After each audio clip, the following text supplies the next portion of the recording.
موت درس عبرت۔ ارشاد فرمایا اپنے اور دوسروں کے بارے میں بہت سوچا کریں کہ مرنا ہے۔ اگر کوئی بیمار تندرست ہو جائے تو لوگ کہتے ہیں بچ گیا، ارے بچ کہاں گیا، جائے گا ضرور۔ بچنا تو یہ ہے کہ مرے ہی نہیں، ویزا لگنا تھا آج نہیں تو کل لگ جائے گا۔ انسان جو بولتا سوچتا دیکھتا ہے اس کا دل پر اثر ہوتا ہے۔ جب بار بار بولیں گے بچ گیا تو یہی بات دل میں اترے گی، جانے سے بچ جائیں۔ ہمارا یہ مزاج ہے۔ کتنی اہم بات بتائی، اللہ کا شکر ہے بھائی، بس وہ تو بہت بیمار ہو رہا تھا، اللہ نے بچا لیا بس۔ اب وہ جب ہر وقت ہی ہمارے زبان پہ بول رہے ہیں تو بس بہرحال ہم کیوں جائیں، ہم بھی بچیں۔ فرمایا اس کا دل میں اتر جائے گی کہ جانے سے بچ جائیں۔ یوں کہا کریں کہ فلاں جا نہ سکا، یعنی ان کے رشتہ داروں کے سامنے تو نہ کہیں پھر تو مار دیں گے وہ۔ کبھی کہو بھائی تمہارا بھائی جا نہ سکا، بیمار ہو رہا تھا۔ آپس میں اپنے ہم مزاج دوستوں میں جب ملاقات ہو تو کہیں کہ فلاں جا نہ سکا۔ اس سے دو فائدے ہوں گے۔ نمبر ایک، دل و دماغ میں اس بات کا استحضار رہے گا کہ وطن جانا ہے، جو کہ مقصد ہے وہ ابھی پورا نہ ہو سکا۔ نمبر دو، مالک نے چھوڑ دیا کہ کچھ توبہ کر لیں، اللہ نے ہمیں اس لیے مہلت دے دی کہ کچھ توبہ کر لیں۔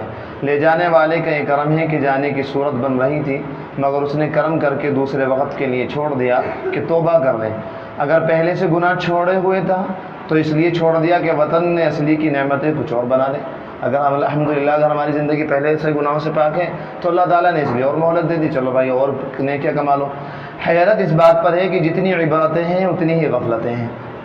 موت کی خبریں کتنی سنتے ہیں، کتنوں کو مرتے ہوئے دیکھتے ہیں، کتنوں کے جنازے پڑھتے ہیں، کتنوں کو قبروں میں اتارتے ہیں، راستوں میں کہیں بلی، کہیں چوہا، کہیں کتا مرا ہوا دیکھتے ہیں۔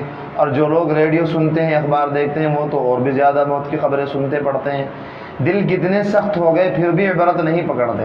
یعنی آپ قبرستان میں دیکھیے، آج کل جنازے کے ساتھ جانا بھی صحیح لوگوں کے لیے اتنا مشکل ہو گیا۔ قبرستان میں جاتے جاتے یہاں سے شروع ہوں گے نماز پڑھ کے، بس اتنی باتیں، تمہارا کاروبار کیسا چل رہا، بس یہاں سے لے کے قبرستان تک باتیں، دنیا بھر کی باتیں۔ وہاں بھی چین سے نہیں بیٹھنے، قبر اتنی کھد رہی ہے، اسے ڈال، مردے کو دفنا رہے، مٹی ڈال رہے، تو بھی باتیں۔ اب پھر آتے ہوئے تو بالکل ہی آزاد ہو جاتے ہیں، پھر تو ساری باتیں کرتے ہیں۔ حالانکہ ایک لمحے کا بھی اعتبار نہیں، اچانک موتیں کتنی ہوتی ہیں۔ موت کے بارے میں رات دن سنتے ہیں کہ فلاں چلا گیا، فلاں چلا گیا۔ حدیث میں ہے السعید من وعظ بغیرہ، نیک بخت انسان وہ ہے جو دوسروں کو دیکھ کر نصیحت پکڑے۔ دوسروں کے حالات سے سبق سیکھے جانے والوں کو دیکھ کر دنیا کی فنائیت کے بارے میں سوچا کریں۔ یا صاحبی لا تغترر بتنعم، اے دوست دنیا کے عیش و نشاط میں پڑھ کر دھوکے میں مبتلا نہ ہو جانا، اس لیے کہ زندگی ایک دن ختم ہو جائے گی اور عیش و عشرت کا یہ سارا سامان تمہارے ہاتھ سے چھن جائے گا۔ یہ چیزیں اول تو دنیا ہی میں تمہارا ساتھ چھوڑ دیں گی، اگر رہ بھی گئیں تو زیادہ سے زیادہ موت تک رہیں گی۔ موت آتے ہی دنیا کی ہر چیز چھوڑ جائے گی۔ جب تم قبرستان کی طرف کوئی جنازہ لے کر چلو تو چلتے ہوئے سوچتے جایا کرو، کسی روز ہمیں بھی لوگ یوں ہی اٹھا کر لے جائیں گے۔ کبھی سوچا کریں، اللہ تعالیٰ مجھے بھی سوچنے کی توفیق دے۔ اس لیے حدیث شریف میں آیا ہے آپ صلی اللہ علیہ وسلم جنازے کے موقع پر نہ کبھی کلمہ پڑھا نہ کوئی ذکر کرا۔ اور ایسے جاہل پڑھے، اتنے بڑے پیٹ بھر کے جاہل، پڑھو لا الہ الا اللہ، خود بھی زور زور سے پڑھ رہا ہے، حالانکہ لا الہ الا اللہ پڑھنا عین ثواب ہے، لیکن اس موقع پہ کیوں پڑھ رہا ہے؟ یہ تو بدعت ہے نا۔ چارپائی اٹھائی تو لا الہ الا اللہ، ہل گئی تو لا الہ الا اللہ، قبر میں اتارا تو لا الہ الا اللہ۔ حدیث شریف سے ثابت ہے اس موقع پہ کچھ نہ پڑھنا چاہیے۔ خاموش رہے آدمی، اپنے بارے میں سوچے مجھے بھی ایک دن اسی طرح جانا ہے، اسی طرح لوگ اٹھا کر مجھے بھی پہنچا دیں گے۔ اللہ کے نبی کا ہی معمول تھا، چنانچہ آپ نے سنا فضائل اعمال میں بہت، حضرت ابو ذر کے بارے میں یہ کون صحابی، ان سے پوچھا کسی نے کہ کس کا جنازہ ہے، تو کہنے لگے تیرا جنازہ ہے، اگر تجھے برا لگے تو میرا جنازہ ہے۔ یعنی یہ مطلب یہ تھا کہ بات کرنے کا وقت نہیں ہے۔ کسی کی موت کی خبر سن کر یہ یقین کر لیا کریں کہ ایک دن ہمیں بھی مرنا ہے۔ میں کبھی دل کی طرف توجہ کرتا ہوں، اچانک بھی تو حرکت قلب بند ہو سکتی ہے، یعنی ہارٹ اٹیک ہو سکتا ہے۔ کبھی خواب میں عمر طویل ہونے کا اشارہ ہوتا ہے تو بیدار ہو کر سوچتا ہوں کہ خواہ کتنی ہی لمبی عمر مل جائے پھر کیا ہوگا، جانا تو ہے ہی۔ کتاب کیا نہیں، آہستہ آہستہ اللہ تعالیٰ زندگی کا ہر آئندہ لمحہ گزشتہ سے بہتر بنائے۔ کتنی اچھی دعا ہے، اس کو یاد کر لیجیے، کتنی اچھی دعا مل گئی ہر نماز میں۔ اللہ تعالیٰ ہمارا ہر آئندہ لمحہ، ہر آئندہ دن گزرے ہوئے دن سے بہتر بنائے، اپنی رضا فکر آخرت میں ترقی کا ذریعہ بنائے۔ جب تک حیات مقدر ہے خدمات دنیا سے محروم نہ فرمائے۔ جینا چاہوں تو کس بھروسے پر زندگی ہو تو بر در محبوب، اپنی رحمت سے ان خدمات کو قبول فرمائے۔ سب سے بڑی تمنا یہ ہے کہ میرا اللہ میری حیات میں پوری دنیا پر اسلام کی حکومت قائم فرما دے۔ حضرت کو اس کی بڑی تڑپ تھی اسلامی حکومت۔ ایک دفعہ تو بڑا عجیب فرمایا کہ اگر مجھے حکومت مل جائے اسلامی تو میں کیا کروں گا، ایک بہت بڑی توپ بنواؤں گا، بہت بڑی توپ، اور اللہ کے نافرمانوں کو، فاسقوں، فاجروں کو اس توپ کے سامنے باندھ دوں گا، اور 3 دن تک لگاتار اعلان کروں گا توبہ کرو میرے اللہ تعالیٰ کی نافرمانی سے، گناہوں سے باز آ جاؤ۔ اگر باز آ گئے ٹھیک، ورنہ ایسا گولا ماروں گا کہ 3 میل تک ان کی لاش گھسٹتی ہوئی جائے گی۔ اس کو بہت تڑپ تھی اسلامی حکومت۔ حضرت تھانوی کو بھی سنا آخر زمانے میں بہت ہو گئی تھی کہ اللہ مجھے میری زندگی میں اسلامی حکومت دکھائے۔ انسان کو اپنا محاسبہ کرتے رہنا چاہیے، یعنی حساب، اپنے حالات سے غافل نہ رہیں، ہوشیار رہا کریں۔ اللہ تعالیٰ نے جو نعمتیں دی ہیں وہ کہیں ڈھیل تو نہیں ہے۔ فاسق مجاہر کے لیے دعا کا صحیح طریقہ، یا آپ دیکھیے آپ کا علم میں کتنا اضافہ ہوگا، کیسی کیسی باتیں آپ کو ملیں گی۔ کسی فاسق مجاہر سے، یعنی ایسا فاسق مجاہر دین اور علماء دین سے دشمنی رکھنے کے والے کے بارے میں یہ کہنا کہ اس کے لیے بخشش کی دعا فرما دیں، اس کے لیے کچھ بھی ہو کلمہ گو تو ہے، ایسا کہنا صحیح نہیں ہے۔ کسی فاسق کے بارے میں کہ فاسق تھا، پڑا ہوا، یعنی اگرچہ شرعی چہرہ نہیں تھا، یہ اور باتیں جتنی بھی، تو اس کے لیے کوئی کہہ دے کہ اس کے لیے دعا کریں مغفرت کی، ہے تو اللہ تعالیٰ کا بندہ ہے، مسلمان، تو فرما رہے ایسا کہنا صحیح نہیں ہے، اس لیے کہ بخشش کی دعا کے اس کے لیے بخشش کی دعا کے بجائے یوں دعا کرنی چاہیے کہ اسے توبہ کی توفیق ہو جائے مرنے سے پہلے۔ جب توبہ کی توفیق ہو جائے گی تو بخشش تو ہو ہی جائے گی، اللہ کا وعدہ ہے کہ وہ توبہ قبول فرما دیں۔ اور اگر کسی کا یہ خیال ہو کہ وہ توبہ کرے ہی نہیں، ایسے ہی بخشش ہو جائے، تو اس طرح دعا کرنا اللہ تعالیٰ کی رضا کے خلاف ہے۔ حضرت نوح علیہ السلام نے بد دعا کر کے پوری قوم کو غرق کروا دیا۔ یوں دعا کی، یا اللہ ان سب کو غرق کر دے، کوئی بھی باقی نہ رہے۔ بس نرمی کہاں تک؟ حضرت اللہ کے نبی نے فرمایا کوڑا لٹکائے رکھو گھر میں تاکہ آتے جاتے دیکھتے رہیں بچے، اور فرمایا اللہ رحم فرمائے اس شخص پر جو اپنے بچوں کی بیوی کے لیے تنبیہ کے لیے کوڑا لٹکائے رکھے۔ ہر وقت عورت کی غلامی نہیں، کوڑا بھی لٹکائے رکھو، صرف نرمی نہیں۔ دعا دے رہے اللہ کے نبی، اللہ تعالیٰ رحم فرمائے اس شخص پر جو اپنے بیوی بچوں کی تنبیہ کے لیے لٹکا کے رکھے کوڑا۔ آتے جاتے دیکھتے نا وہ ابا کا کوڑا بھی لٹک رہا ہو، بھائی فوٹو نہیں کھنچوا سکتے، غیبت نہیں کر سکتے، نماز نہیں چھوڑ سکتی، فجر میں اگر پڑ گئے تو لٹ پہ لگا انسٹ، اب جو تنبیہ ہوتے رہے۔ فرمایا اللہ کے نبی دعا دے رہے اللہ رحم فرمائے ایسے شخص پر، اور فرمایا کہ یہ بہترین چیز یہ ہے کہ آدمی ہر وقت کوڑا اٹھائے رکھے اپنے گھر والوں پر، یعنی تنبیہ کرے، آداب سکھائے۔ اب یہ ہر جگہ درس یہ دیتے ہیں کہ نرمی۔ تو خیر اللہ تعالیٰ حضرت نوح نے دعا کی کہ اللہ تو سب کو غرق کر دے، کسی کو بھی باقی نہ رہے۔ جب اپنے بیٹے کے لیے دعا کی تو اللہ تعالیٰ کی طرف سے تنبیہ ہوئی کہ اس کے لیے دعا مت کرو، اللہ نے ان کے بیٹے کو بھی غرق کر دیا۔ جس پر اللہ کا غضب ہو، توبہ کیے بغیر اس کے لیے بخشش کی دعا کرنا بہت خطرناک حالت ہے۔ اللہ نے حضرت نوح کو منع فرما دیا، ان کا بیٹا کافر تھا، فاسق تھا، کہ اس کے لیے دعا نہ کیجیے آپ، انہو عمل غیر صالح لیس من اہلک، کہ آپ کا گھر والے میں سے نہیں ہے، انہو عمل غیر صالح، اس کے عمل غیر صالح، نیک نہیں ہے۔ معلوم ہوا کہ ہمارے اصل رشتہ دار وہی ہیں جو نیک ہیں۔ اللہ تعالیٰ خود فرمایا لیس من اہلک، کہ آپ کے گھر والوں میں سے نہیں ہے۔ وجہ کیا ہے؟ انہو عمل غیر صالح، اس کے اعمال نیک نہیں ہیں۔ تو اسی لیے اگر کوئی بھی دعا کروائے آپ سے فاسق فاجر آدمی، فاسق فاجر تو آپ سمجھتے ہیں، اگر اتنی بھی یہاں سمجھ میں نہ آئی تو پھر بھائی فائدہ کیا ہوا؟ آپ حضرات اتنے دنوں سے آتے ہیں۔ فاسق کسے کہتے ہیں؟ جو آدمی گناہ کبیرہ کرے اسے فاسق کہتے ہیں، اور مجاہر اسے کہتے ہیں جو کھلم کھلا گناہ کرے، مثلا ٹخنے ڈھانکنا گناہ کبیرہ ہے۔ اب یہ آدمی ایک تو گناہ کبیرہ کر رہا ہے اور سب کے سامنے ٹخنے ڈھانک کر چل بھی رہا ہے، تو کھلم کھلا بھی کر رہا ہے، تو یہ فاسق بھی ہے، مجاہر بھی ہے۔ تو اگر ایسا شخص دعا کے لیے کہے کہ میرے لیے دعا کر دیجیے مغفرت کی، تو اصل دعا اس کے لیے یہ ہے کہ اللہ اس کو توبہ کی توفیق دے۔ جب توبہ کی توفیق ہوگی تو یقینی طور پر بخشش بھی ہو جائے گی اس کی۔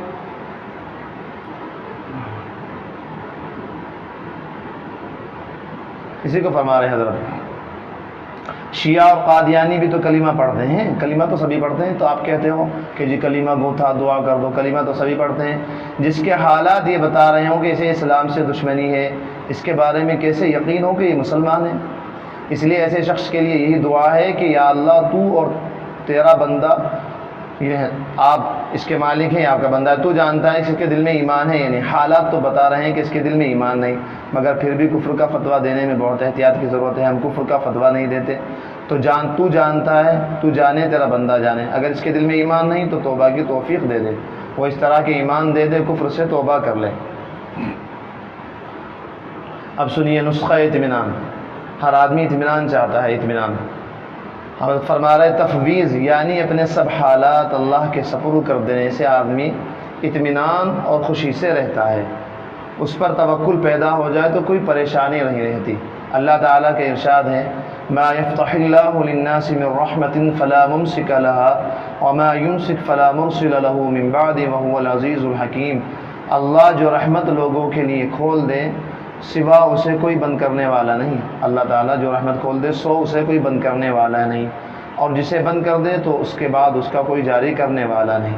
وہی غالب ہے، حکمت والا ہے۔ لہٰذا جب یہ بات ذہن میں بیٹھ جائے گی تو کیسے آدمی جھوٹ کے ذریعے کمائے گا، کس طرح سودی کاروبار کرے گا، جب اسے معلوم ہے کہ دینے والے اللہ ہیں۔ اور فرمایا قل لن یصیبنا الا ما كتب اللہ لنا هو مولانا وعلى اللہ فلیتوکل المؤمنون۔ تم کہہ دو ہمیں ہرگز نہ پہنچے گا مگر وہی جو لکھ دیا اللہ نے، ہمارے لیے وہی کارساز ہے ہمارا، اور اللہ ہی پر چاہیے کہ توکل کریں مسلمان۔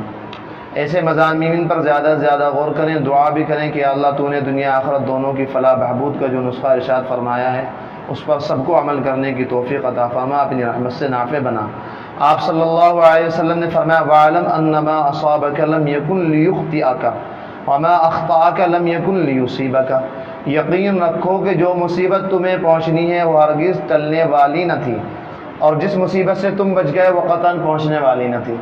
لہٰذا یہ کہنا اگر یہ کر لیتے وہ کر لیتے، حدیث شریف میں اس کا بہت منع ہے، کس طرح نہ کہنا چاہیے۔ نمازوں کے بعد آپ صلی اللہ علیہ وسلم یہ دعا پڑھتے تھے اللہم لا مانع لما اعطیت ولا معطی لما منعت ولا ينفع ذا الجد منک الجد۔ اے اللہ تیری عطا کو کوئی روک نہیں سکتا، کوئی مائے کلال پیدا نہیں ہوا ہم دینا چاہیں۔ اجی کاروبار بند کرا دیا، کسی کے باپ میں ہمت ہے آپ کا کاروبار بند کرا دے؟ کالا جادو کروا دیا، کاروبار بند کروا دیا، فیکٹری بند کروا دی، کس میں ہمت ہے بھائی؟ کیوں تم کسی آدمی کو دوسرا رزاق بنا رہے ہو، رازق بنا رہے ہو؟ اے اللہ تیری عطا کو کوئی روک نہیں سکتا، اور تو روک دے تو کوئی دے نہیں سکتا، اور کسی صاحب منصب کو اس کا منصب تجھ سے بچا نہیں سکتا۔ جس شخص کے قلب میں یہ بات راسخ ہو گئی اور اللہ پر مکمل اعتماد قائم ہو گیا، پھر اس کے لیے ہر لمحہ سرور اور حالت سرور اور ہر مقام خوشی ہے۔ ان لوگوں کا حال یہ ہوتا ہے لا خوف علیہم ولا هم یحزنون، نہ ان پر کچھ خوف ہوگا اور نہ غمگین ہوں گے۔ جب یہ حضرت ثانی فرمایا کرتے ہیں کہ بس دو لفظ یاد رکھے آدمی کہ اللہ تعالیٰ حاکم بھی ہیں اور حکیم بھی ہیں۔ حاکم ہیں تو ہم ان کے محکوم ہیں، لہذا وہ اپنی چیز میں کچھ بھی اختیار کر لیں، رد و بدل کر لیں، کچھ بھی کوئی بیماری دے دیں اس پر صبر کریں، کسی گھر میں کسی کا عزیز کا انتقال ہو جائے اس پر صبر کریں، یہ اللہ تعالیٰ کی دی ہوئی چیز تھی لے لی۔ اور حکیم ہیں، ان کا کوئی فیصلہ حکمت سے خالی نہیں ہوتا، لہذا اس میں بھی کچھ نہ کچھ مصلحت ہوگی۔ دو لفظ ہیں معاملہ صاف، اور یہ کہتے رہیں کار ساز ماں بساز کار ماں فکر ماں درکار ماں آزار ماں۔ ہمارا اللہ ہماری فکر میں ہے، ہمارا اپنی فکر میں پڑنا یہ ہمیں اپنے آپ کو رنجیدہ کرنا ہے۔ برازل لگے پڑے کاروبار کاروبار کاروبار کاروبار۔ اجملو فی الطلب، اللہ کے نبی نے فرمایا کہ روزی تلاش تو کرو لیکن اجمال رکھو، صحیح طریقے پر، گھر میں بھی وقت دو، دینی مجلسوں میں بھی آتے جاتے رہو، جماعت کی نماز سے پابندی رکھو، قرآن کی تلاوت کرو، اس کے بعد جو وقت ملے اسے روزی میں خرچ کرو۔ اجمال کا مطلب یہی ہوتا ہے کہ مختصر طور پر لگے پڑے تو شکار ساز ماں بساز کار ماں۔ ہمارا اللہ ہماری فکر میں، ہمارے کاموں کی فکر میں، فکر ماں درکار ماں آزار ماں۔ ہمیں اپنے کاموں کی بہت زیادہ فکر کرنا، یہ اپنے آپ کو غمزدہ کرنا ہے۔ مجھے یاس کیوں ہو کہ وہ دل میں بیٹھے برابر تسلی دیے جا رہے ہیں۔ ایک مضمون اور اس کتاب کا آخری، دیندار بننے کے لیے اصل اور بنیادی چیز ہمت ہے۔ ہمت کے بغیر کوئی نسخہ کارگر نہیں ہو سکتا، یہ تو ہے۔ آپ رات دن آتے رہیں، اگر ہمت نہیں کریں گے تو کچھ نہیں۔ اس بارے میں حضرت مجذوب رحمۃ اللہ علیہ کے چند قطعات سنیے۔ سختی راہ سے نہ ڈر، ہاں ایک ذرا ہمت تو کر، سختی راہ سے نہ ڈر، ہاں ایک ذرا ہمت تو کر، گامزن ہونا ہے مشکل، راستہ مشکل نہیں۔ ایک دفعہ اس پہ پڑھنا مشکل ہے لیکن راستہ مشکل نہیں۔ کام کو خود کام پہنچا دیتا ہے انجام تک، ابتدا کرنا ہے مشکل، انتہا مشکل نہیں۔ اصلاح میں اپنی کرنا سستی، ہمت پہ ہے منحصر درستی، یعنی ہمت ہی پہ درستی، اگر ہمت کرو گے درست ہو جاؤ گے۔ اصلاح میں اپنی کرنا سستی، ہمت پہ ہے منحصر درستی، فرما گئے ہیں حکیم الامت، سستی کا علاج بس ہے چستی، اور کچھ نہیں۔ جس وقت زور پڑے اسی وقت چستی، فجر میں ہمت نہیں ہو رہی، پوری سستی ہو رہی، بس اس کے علاوہ کوئی کچھ وظیفہ نہیں کام آتا، کچھ نہیں، کوئی وظیفہ بڑا فجر میں اٹھنے کا کوئی وظیفہ، پاگل ہو، فجر میں اٹھنے کا وظیفہ چاہیے، سستی کا مقابلہ ہے چستی، اس کے علاوہ کوئی حل نہیں ہے۔ جو لوگ وظائف کے چکر میں پڑ رہے ہیں اسی لیے پاگل ہو رہے ہیں۔ حضرت تو 2 الفاظ میں مسئلہ حل کر دیتے تھے، یہ تو تانوی کی خاص بات تھی، اسی لیے ان کو حکیم الامت کہا گیا، امت کا حکیم، اور مجدد الملت، ملت کا مجدد۔ سنانے ہمارے حضرت نے فرمایا تھا اس پہ، تو مفتی رشید احمد صاحب نے، ایک صاحب کہنے لگے تہجد میں اٹھنے کا کوئی وظیفہ بتا دیجیے۔ حضرت نے فرمایا تھا کہ جب کیا نام نکاح ہوا تھا اور پہلی رات تھی تو کیا تب بھی کوئی وظیفہ پوچھا تھا جاگنے کے لیے؟ تب تو بڑی فکر تھی۔ اسی طرح کی اور کئی مثالیں تھیں۔ فرمایا سب بے وقوفوں کی بات ہے، نہ کرنے والوں کی بات، وظیفہ دے دو، کچھ بتا دو، جس کو فکر ہوتی ہے وہ خود اٹھتا ہے۔ آگے فرمایا حضرت مجذوب، تجھ کو جو چلنا طریق عشق میں دشوار ہے، ہمیں جو پریشانیاں آ رہی اسے بتا رہے ہیں، تجھ کو جو چلنا طریق عشق میں دشوار ہے، تو ہی ہمت ہار ہے، ہاں تو ہی ہمت ہار ہے۔ کوئی مشکل نہیں اللہ کا راستہ، ہم لوگ ہی ہمت چور ہیں۔ تجھ کو جو چلنا طریق عشق میں دشوار ہے، تو ہی ہمت ہار ہے، ہاں تو ہی ہمت ہار ہے۔ ہر قدم پر تو جو راہ رو کھا رہا ہے ٹھوکرے، یعنی مسافر کو کہہ رہے کہ اللہ کے راستے میں چلنے والا مسافر ہر جگہ ٹھوکرے کھا رہا، ہر قدم پر تو جو راہ رو کھا رہا ہے ٹھوکرے، لنگ خود تجھ میں ہے ورنہ راستہ ہموار ہے۔ تو لنگڑا ہے، اللہ کی محبت کی وجہ سے لنگڑا ہے، ورنہ راستہ بالکل صاف ہے۔ کر نفس کا مقابلہ ہاں بار بار تو، 100 مرتبہ بھی ہار کے ہمت نہ ہار تو۔ 100 مرتبہ بھی توبہ ٹوٹ جائے پھر توبہ کرو، یہ کہنا چاہ رہا ہے، لیکن توبہ سے پہلے پوری کشتی کرو۔ کر نفس کا مقابلہ ہاں بار بار تو، 100 مرتبہ بھی ہار کے ہمت نہ ہار تو۔ اس کو پچھاڑ کے بھی نہ پچھڑا ہوا سمجھ، 30 سال ہو گیا تو میں اللہ والا بن گیا، اب تھوڑی بد نظری کر سکوں، نہ مرتے دم تک امان نہیں۔ اسی کو کرے، اس کو اگر پچھاڑ بھی دیا نا، اس کو پچھاڑ کے بھی نہ پچھڑا ہوا سمجھ، ہر وقت اس کمین سے رہ ہوشیار تو۔ کر نفس کا مقابلہ ہاں بار بار تو، 100 مرتبہ بھی ہار کے ہمت نہ ہار تو۔ اس کو پچھاڑ کے بھی نہ پچھڑا ہوا سمجھ، ہر وقت اس کمین سے رہ ہوشیار تو۔ دین سے غفلت کا نتیجہ، لوگوں کی دین سے غفلت کا حال ہی ہے، جب انہیں کوئی مسئلہ بتایا جائے تو کہہ دیتے ہیں مسئلہ تو ہم نے پہلے کبھی سنا ہی نہیں، سنے بھی کیسے، فکر ہو تو سنے، ان کا تو حال ہی ہے۔ اکبر الہ آبادی کے اشعار ہیں، انہوں نے دین کب سیکھا، رہ کے شیخ کے گھر میں، پلے کالج کے چکر میں، مرے صاحب کے دفتر میں۔ کہتے ایسے ہیں جیسے پیدا ہونے کے بعد سے بڑے بڑے علماء اور اللہ والوں کی صحبت میں پلتے رہیں۔ مطلب عام آدمی بھی تو کوئی مسئلہ بتاؤ نا، اچھا میں نے تو سنا نہیں، پہلی بار سنا، عام آدمی بھی، مطلب کہتے ایسے ہیں جیسے بڑے بڑے اللہ والوں کی صحبت میں رہتے آ رہے، 20 سال دینی مدرسے میں پڑھتے رہے یا علماء کی صحبت میں بیٹھ کر مسائل سیکھتے رہے، 25 سال گزار دیے خانقاہ میں، پھر بھی یہ مسئلہ نہیں سنا۔ کوئی ایسی بات ہوتی تو کوئی کہے بھی، ذرا سوچیے زندگی کیسی گزر رہی ہے۔ بے دین لوگوں کو چھوڑیے، دینداروں کو بھی کبھی مسئلہ پوچھنے کی توفیق ہوتی ہے۔ اگر پوچھیں گے بھی تو کیا، وراثت، والد مر گئے ہمیں وراثت کتنی ملے گی، یا پوچھیں گے طلاق، 3 طلاق دے کر بیوی خود ہی حرام کر لی، پھر ہم سے پوچھنے آتے ہیں بھلا ہم حرام کو کیسے حلال کر دیں۔ بس یہی 2 مسائل آج کے مسلمان کے رہ گئے ہیں، وراثت اور طلاق۔ باقی اسلام سے کوئی غرض نہیں، ایسے میں انہیں کیا معلوم کہ مسائل کیا ہوتے ہیں، مگر جب انہیں مسئلہ بتائے تو کہتے ہیں کہ یہ مسئلہ تو ہم نے کبھی سنا ہی نہیں۔ اللہ کے بندو سنو گے کب؟ جب دل میں اللہ تعالیٰ کا خوف نہیں، آخرت کی فکر نہیں، تو مسئلہ کیسے سنو گے؟ حضرت کے بارے میں بھی مشہور تھا حضرت مفتی رشید احمد صاحب کی، یہ عجیب عجیب مسئلے بتاوے، آج تک سنے ہی نہیں۔ ہمارے بارے میں کچھ لوگ کہہ رہے ہیں، یہ باتیں ہوں کہ یہاں عجیب عجیب مسئلے سنائے جائیں، آج تک سنے۔ حضرت کو بھی بہت کہا کرتے عجیب عجیب باتیں بنائیں۔ حضرت فرمایا بھائی کہیں جیب سے نکال کے لاؤں کیا میں؟ تمہاری کمی، تم بیٹھے ہی نہیں جب صحیح علماء کے پاس، تمہیں کیسے معلوم ہوگا؟ اب حضرت تھانوی رحمۃ اللہ علیہ نے فرمایا کہ تقاریب میں جانا عورتوں کا حرام ہے، عورتیں جہاں جمع ہوتی ہوں وہاں اپنی اور گھر کی عورتوں کو بھیجنا حرام ہے۔ آپ نے پہلی بار سنا، اب کسی دنیا دار کے سامنے کہہ دیں وہ تو شاید یقین بھی نہ کریں، اب بہشتی زبر پڑھیے تو معلوم ہوگا۔ فرماتے ہیں کہ جہاں دوسری عورتیں جمع ہوتی ہوں تقاریب میں، کیونکہ عورتوں کی خوب حضرت کو پتہ تھا کہ کیسی خصلتیں ان کی، فرمایا ایسی جگہ اپنی عورتوں کو بھیجنا حرام ہے، اور خدا نخواستہ شوہر نے بھیجا تو وہ بھی گنہگار ہوں گا۔ اب اللہ کرے ہم آ جائیں اس طرح، گھر میں سمجھائیں اپنی اہلیہ کو، سمجھائیں کہ اصل زندگی تو آخرت کی ہے، اللہ تعالیٰ راضی رہیں گے تو ہم خوش آباد رہیں گے۔ اللہ کو ناراض کر کے کون خوش رہ سکتا ہے؟ نہ تو خوش رہ سکتی، نہ میں خوش رہ سکتا، نہ میرا کاروبار ٹھیک رہ سکتا، نہ بچے صحیح رہ سکتے۔ اگر اس طرح اپنی بیویوں کو سمجھا جائے تو سمجھ میں آتا ہے۔